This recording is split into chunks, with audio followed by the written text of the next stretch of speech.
예수님께서 제자들과 함께 모여 있을 때 제자들이 예수님께 질문을 합니다. 주께서 이스라엘 나라를 회복하심이 지금입니까? 라고 질문을 합니다. 왜 제자들이 이런 질문을 했을까요? 예수님이 죽음을 이기고 살아난 것을 보았기 때문에 그렇습니다. 사람들이 무서워하는 것은 죽기를 무서워해서 일생 동안 종노릇을 하고 있지요. 그런데 예수님이 죽음을 이기고 다시 살아나셨어요. 제자들 입장에서는 로마도 무섭지 않다라고 이렇게 생각이 된 거죠. 로마가 아무리 예수님을 죽여봐라, 예수님은 다시 살아날 건데, 그래서 로마도 무섭지 않다. 그렇다면 이제 예수님께서 로마에서 이스라엘을 구원할 때가 되지 않았을까? 라는 그런 생각을 하게 된 거죠. 그래서 주께서 이스라엘을 회복하심이 지금입니까? 라는 질문을 하게 된 거죠. 이 제자들은 이스라엘의 회복을 꿈꾸고 있었어요. 로마의 압제로부터 이스라엘이 회복이 되는 그런 날을 기대하고 있었고 그를 메시아를 기다리고 있었던 거죠. 그리고 바로 예수님이 바로 로마를 물리치고 이스라엘을 애굽에서 로마에서 구원해 주실 분이다라고 믿었던 거죠. 400년 동안 애굽에서 이스라엘 백성들이 종살이를 했는데 모세가 가가지고 바로 왕을 물리치고 애굽에서 이스라엘 백성들을 해방시켜 주잖아요. 그것처럼 이스라엘 백성들이 로마의 핍박 가운데서 힘겹게 살고 있는데 그래서 모세와 같은 선지자 그리스도를 그렇게 기다리고 있었는데 예수님이 오시고 이 죽음도 이기고 부활하셨어요. 그래서 이제 이 예수 그리스도가 이 나라를 이제 해방시켜주고 구원해 줄 거다라고 믿은 거죠. 그래서 예수님께서 이스라엘을 회복하심이 이제 지금입니까? 라고 이렇게 물었던 겁니다. 예수님 대답이 맞다. 이제부터 너희들을 구해주마 라는 그런 대답을 제자들은 기대하고 있었고 반드시 그런 대답을 하실 거다라고 생각을 했어요. 그런데 예수님은 이렇게 대답을 하셨어요. 이르시되 때와 시기는 아버지께서 자기의 권한에 두셨으니 너희가 알 바 아니요 오직 성령이 너에게 임하시면 너희가 권능을 받고 예루살렘과 온 유대와 사마리아와 땅끝까지 이르러 내 증인이 되리라 라고 이렇게 말씀을 하셨어요. 어떻게 보면은 제자들이 전혀 기대하지 않는 대답을 지금 하고 계신 겁니다. 이스라엘을 회복하는 그 시기와 때는 하나님 아버지께서 정하셨다. 하나님 아버지께 달려있다 라고 이렇게 말하고 있어요. 너희가 알 바가 아니다 라고 이렇게 말씀을 하고 있는 거죠. 하나님의 뜻을 믿고 맡기라 라는 그런 뜻으로 우리가 볼 수 있습니다. 예수님은 그 때와 시기가 하나님 앞에 달려있다 라고 말씀을 하셨어요. 그런데 제자들은 그때가 지금 아니냐 지금이죠 라고 이렇게 지금 묻고 있는 거죠. 하나님이 하신 일인데 제자들이 하나님이 하신 일까지 지금 침범하고 있다라고 예수님은 말씀을 하고 계신 거거든요. 하나님이 하신 일이 있고 우리가 할 일이 있는데 때로는 우리가 하나님이 하신 일을 침해할 때가 종종 많이 있고 때로는 우리가 하나님보다 앞서갈 때가 종종 많이 있지요. 하나님이 앞서가시고 우리가 뒤따라가야 되는데 우리가 하나님보다 앞서갈 때도 많이 있고 하나님의 뜻이 중요한데 우리가 하나님의 뜻을 막 이렇게 강요할 때도 많이 있어요. 제자들처럼 우리도 그렇게 살아갈 때가 많이 있다. 그러면서 우리가 발견할 수 있습니다. 제자들의 관심사는 오직 이스라엘의 회복에 있었어요. 그리고 예수님이 이스라엘 왕으로 등극하고 자기들이 그 주변에서 우리말로 한다면 장관들이 하나씩 하면서 이스라엘을 통치하는 그런 꿈과 기대를 가지고 있었던 겁니다. 반면에 예수님은 제자들이 성령 받는데 관심을 지금 갖고 계시다라는 것을 볼 수 있습니다. 그래서 예수님은 말씀하셨어요. 오직 성령이 너에게 임하시면 너희가 권능을 받고 예루살렘과 온 유대와 사마리아와 땅까지 이르러 내 증인이 되리라 라고 말씀을 하셨어요.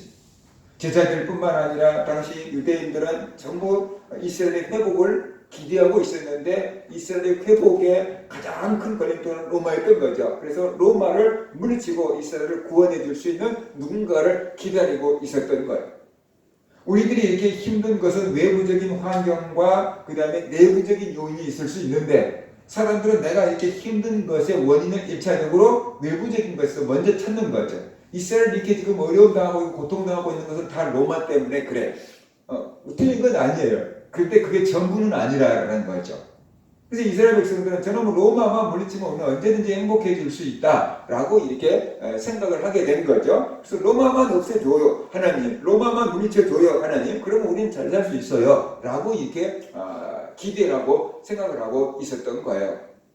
그런데 예수님은 그 외부적인 데 문제가 있는 것도 사실이지만 또 내부적인 데 문제도 있는 거다라는 거죠. 그래서 외적인 문제를 해결하려고 그러면 먼저 내적인 문제가 해결되어야 된다. 로마만 물리친다고 되는 일이 아니다. 너희가 변해야 된다. 그 얘기를 지금 하고 있는 거죠. 왜냐 그러면은 이스라엘이 애굽에서 400년 동안 종살이하고서 힘들다고 고통스럽다고 구해달라고 기도하니까 하나님께서 모세를 보내서 이스라엘 백성들을 구해줬어요. 그러면 더 이상 이스라엘 백성들은 남의 종이 되지 말아야 되거든요. 하나님이 그 자유를 누리고 지켜야 되거든요. 그런데 이스라엘 백성들이 가나안 땅에 들어가가지고 또 하나님 버리고 우상을 섬겨요. 그러니까 블레셋이랄지 미디안이랄지 주변의 국가들한테 또 정복당하고 자유를 빼앗기고 물질을 빼앗기고 사람들 자녀들을 빼앗기고 종살이를 해요. 그럴 때마다 또 하나님께 기도하면 하나님께서 사사들을 보내어서 뭐 기드온, 삼손, 입다, 바락 이런 사사들을 보내서 이방 나라들을 물리치고 이스라엘 백성들을 구원해주고 자유를 줘요. 몇 년 지나면 또 이들이 하나님 버리고 우상을 숭배했다가 또 이방 나라의 포로가 되고 종이 돼요. 그게 또 이 로마한테 지금 종이 되고 있는 그 과정이 바로 그게 연속선상에 있는 거예요. 그러니까 예수님이 로마를 물리치고 이스라엘 백성들을 로마에서 구원해 준다고 할지라도 이스라엘 백성들이 변하지 않으면 그들은 또 하나님을 배신하고 또 우상을 섬기다가 또 어떤 나라에 또 이렇게 정복당하고 그들의 지배를 받게 될 게 뻔하다. 역사가 그렇게 증명하고 있으니까. 그래서 예수님은 이렇게 말씀하시는 거예요. 로마를 물리치는 게 중요한 게 아니고 너희들이 변하는 게 중요하다. 이스라엘 백성들 너희들이 변하면은 로마를 물리치지 않아도 너희들이 행복하게 살 수 있고 또 너희들이 변하면 로마가 물리치는 건 아무것도 아니다. 이렇게 지금 말씀을 하고 계시는 거예요. 그래서 중요한 것은 로마를 물리치는 게 아니고 너희들이 변하는 거다라고 예수님은 말씀하고 있어요. 그래서 예수님은 이 제자들이 더 나아가서 이스라엘 백성들이 성령 받는 것에 관심을 두고 있고 제자들과 이스라엘 사람들은 로마를 물리치는 것에 대해서 관심을 갖고 있었다라고 볼 수 있어요. 우리들의 시각도 비슷할 수 있어요. 우리들이 지금 이렇게 어려움 당하고 있고 코로나 때문에 힘든 시간들을 보내고 있는데 이게 분명히 외부적인 요인도 있지요. 근데 전부 다 이런 코로나 때문에, 바이러스 때문에 라고 우리가 하고 이런 바이러스만 없어져봐 행복하게 살 거니까 라고 생각할 수 있지만 사실 이 바이러스가 없어진다 그래도 그 바이러스 이전으로 돌아간다는 것은 쉽지 않은 문제일 수 있는 것입니다. 이미 우리의 생활 습관과 환경이 굉장히 많이 달라져 있고 잃어버린 일자리들, 쓰러진 경제를 다시 일으킨다는 것은 뭐 한 달 내에 해결할 수 없는 문제일 수가 있다라는 것이죠.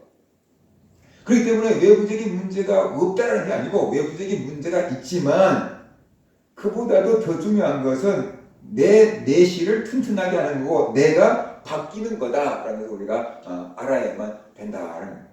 오늘날 많은 사람들이 외부적인 환경을 탓하고 외부적인 환경의 모든 원인을 돌리는데 문제는 이거예요. 그러면 내가 외부적인 환경을 바꿀 수 있느냐라는 거예요. 나 한 개인이 외부적인 환경을 바꿀 수 있느냐? 내 한 사람이 로마를 물리칠 수 있느냐? 내 한 사람이 바이러스를 다 퇴치할 수 있느냐라는 거거든요. 뭐 어떤 모세 같은 사람이 나온다 그러면 가능할 수 있겠지만 그것은 쉬운 일이 아닌 거잖아요. 그렇지만 내가 온 세상을 바꿀 수는 없지만 내 한 사람 바꾸는 것은 그것보다는 쉬울 수 있다. 그죠? 내가 다른 사람을 바꾸는 것이 쉽겠어요? 내가 바뀌는 것이 쉽겠어요? 둘 다 쉽지가 않아요. 그런데 사람들은 무슨 방법을 택하냐면 다른 사람을 바꾸려고 그래. 내한테 맞게끔. 그래서 자꾸만 다툼이 일어나는 거예요. 실망하는 거예요. 나를 바꾸는 것이 쉽지 않기 때문에 남을 바꾸려고 그러는 거예요.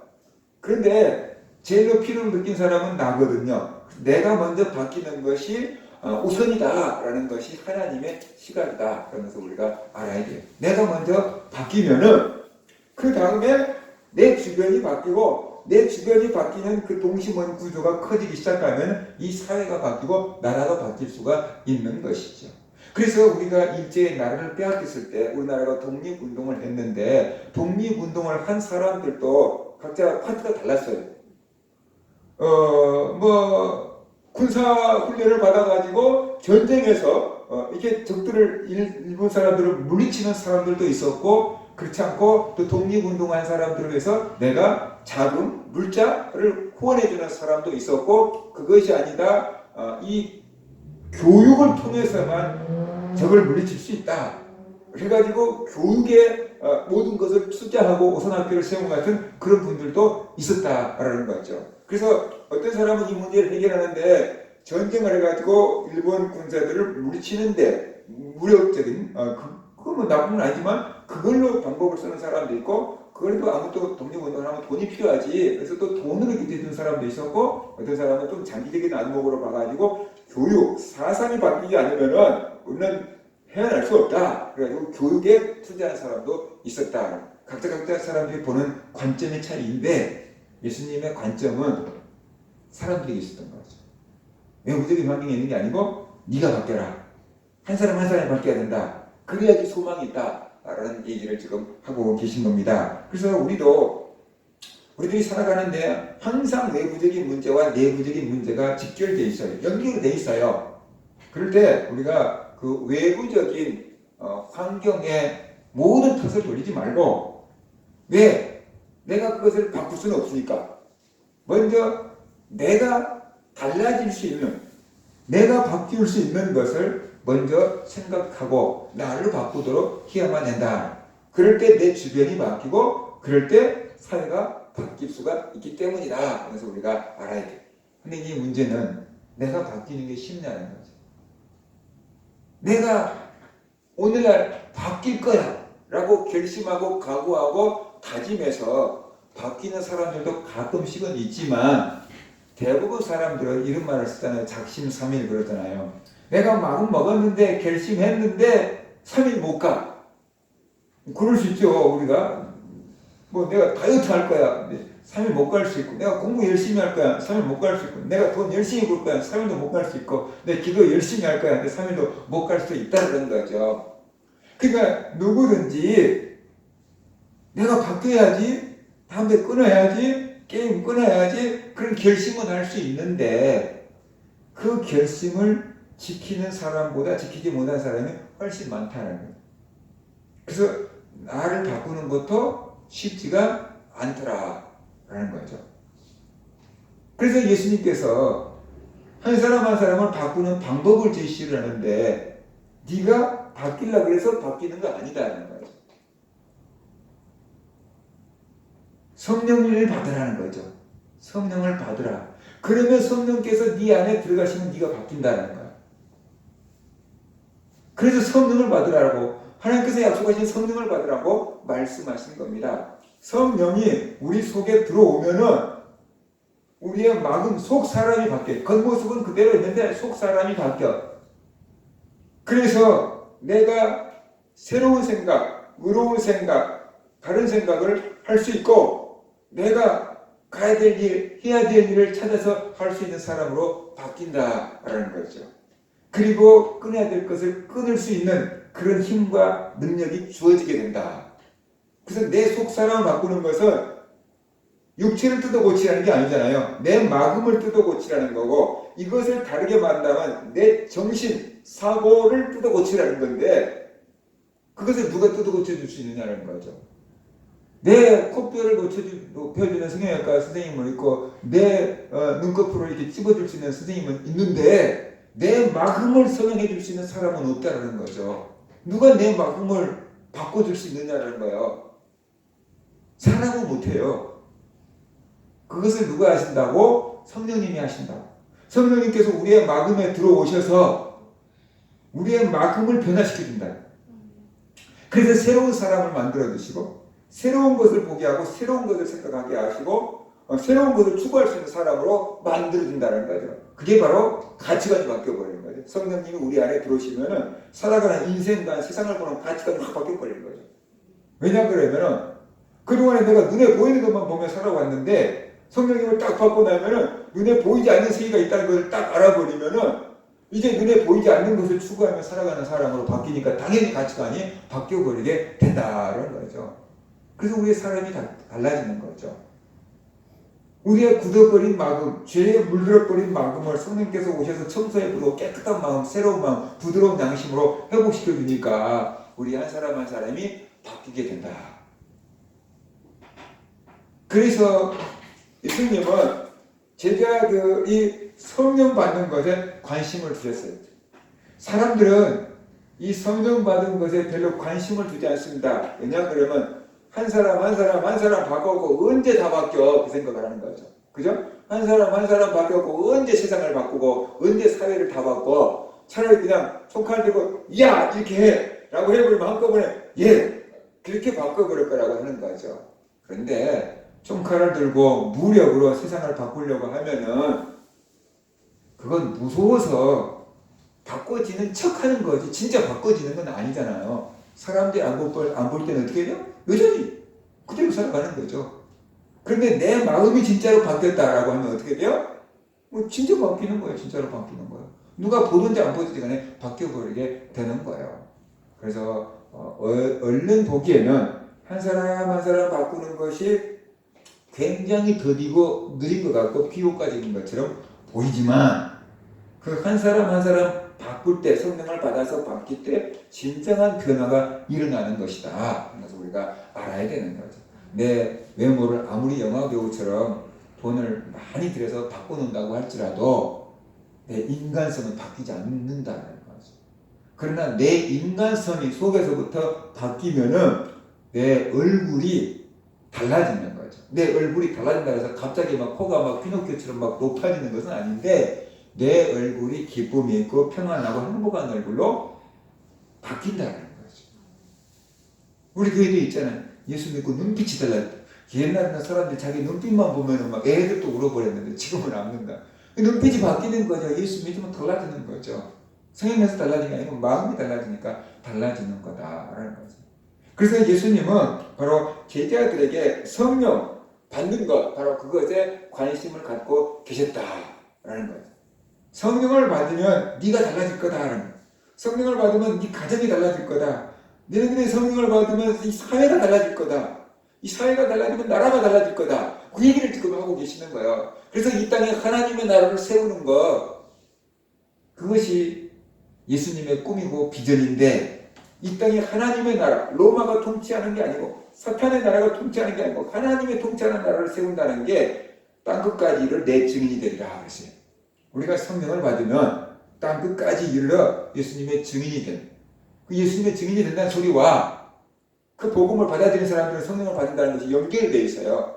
그러면 세상에 있는 모든 사람들이 성령을 받고 하나님의 말씀을 따라서 살아간다 그러면 이 세상이 하나님의 나라로 바뀐다라는 그 얘기를 하고 있는 거죠. 그러면 니네들이 그토록 원하는 세상이 바뀌는 거야. 그 얘기를 하고 있어요. 오늘날 많은 사람들이 교육으로 사람을 바꿔보려고 그래요. 근데 좋은 쪽으로는 안 바뀌어요.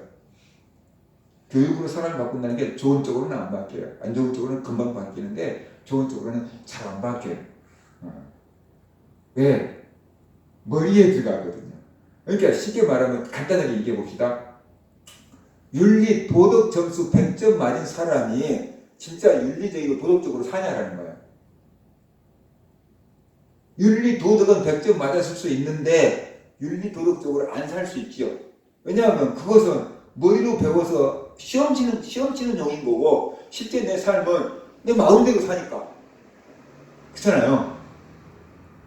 그래서 교육을 통해서 사람이 바뀔 줄 알았는데 교육을 통해서 사람이 안 바뀌는 거지. 왜? 특별히 우리나라 교육은 머리로 들어가서 머리로 나오니까 외워서 시험 보면 그걸로 끝나니까. 그래서 삶 가운데 적용을 안 시키니까.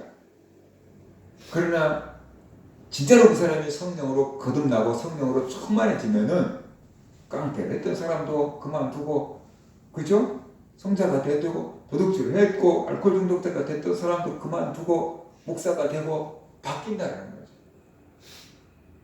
그래서 바로 성령을 받을 때 우리의 삶에 변화가 일어난다라는 것을 우리가 알아야 됩니다. 하나님의 성령을 받으면은 권능을 받고 그러잖아요. 그죠? 주님께서 말씀하시고 성령이 너에게 임하시면 권능을 받고 라고 이렇게 말해요. 권능이 뭐냐 그러면 권세하고 능력을 합쳐놓는 말이에요. 권세를 받아. 우리가 성령을 받으면 우리가 권세를 받고 능력이 생겨. 그래서 내가 바뀌는 거예요. 그것도 다른 사람을 바꾸게 할 수 있는 거예요. 그러면은 그 권세가 무엇이냐 그런 거죠. 땅의 권세도 있어요. 땅의 권능도 있어요.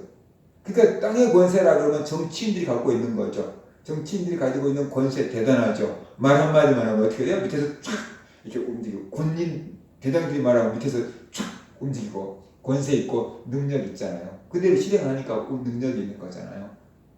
이건 땅이 가지고 있는 권세죠. 육체적인 의미의 권세.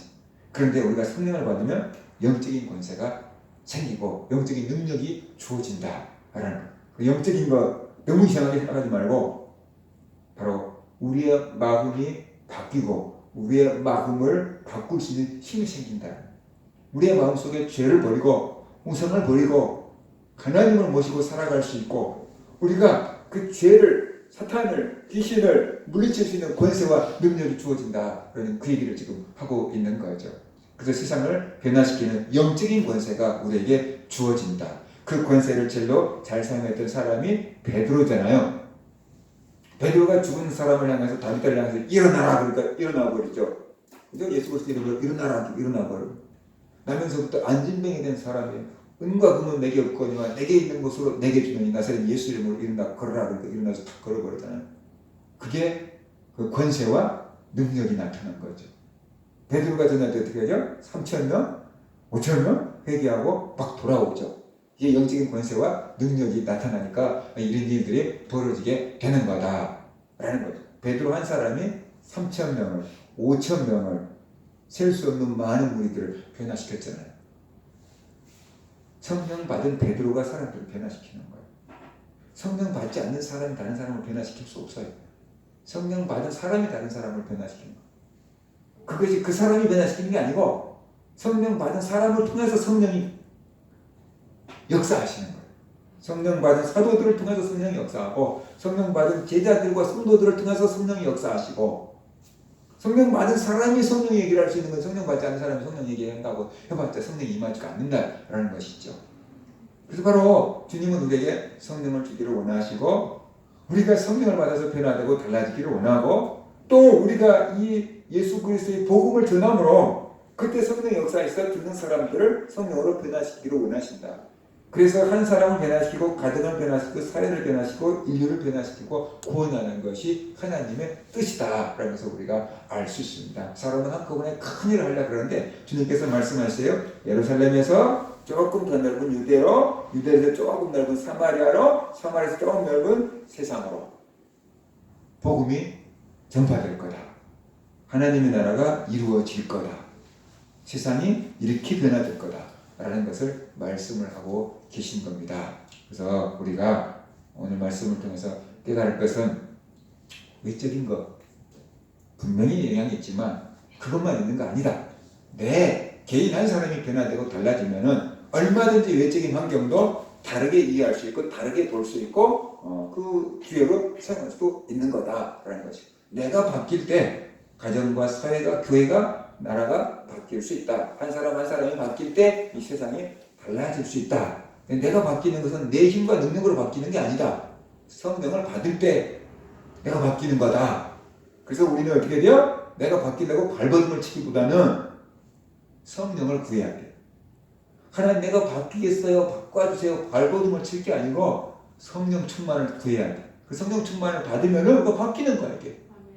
그러니까 우리가 내가 막 이거 할게요, 저거 할게요, 막 다음에 끊을게요, 막 필요 없어요. 내가 은혜 받아버리고 성령 받아버리고 그냥 끊어져 버려. 끊어지면 힘이 생긴다는 거예요. 목사가 끊으라고 안 해도 끊어져 버려요. 그러니까 우리는 그만큼 성령을 구해야 되고 성령 받은 나를 통해서 주님은 다른 사람에게도 성령 받는 길이 열리기를 원하는 거죠. 나를 통로로 써서 다른 사람들에게 복음이 전파되고 나를 통로로 써서 다른 사람들에게 성령이 임해서 그 사람도 변화되고 달라져서 이 땅에 하나님의 나라가 이루어지기를 소원한다. 그래서 우리가 알아야 됩니다. 그래서 우리 모든 성도들이 성령을 구하시고 또 나에게 성령의 역사가 있어서 내가 변화가 되고 내 주변도 성령의 역사가 있어서 변화가 되고 이 땅에 하나님의 나라가 이루어질 수 있게끔 해주세요. 또 그 일에 우리가 동참하고 쓰임받을 수 있게끔 해주세요. 같이 또 기도하고 그 일을 이루어 나가는 성도들 되시기를 주의 이름으로 축원합니다. 그런 말씀 붙잡고 같이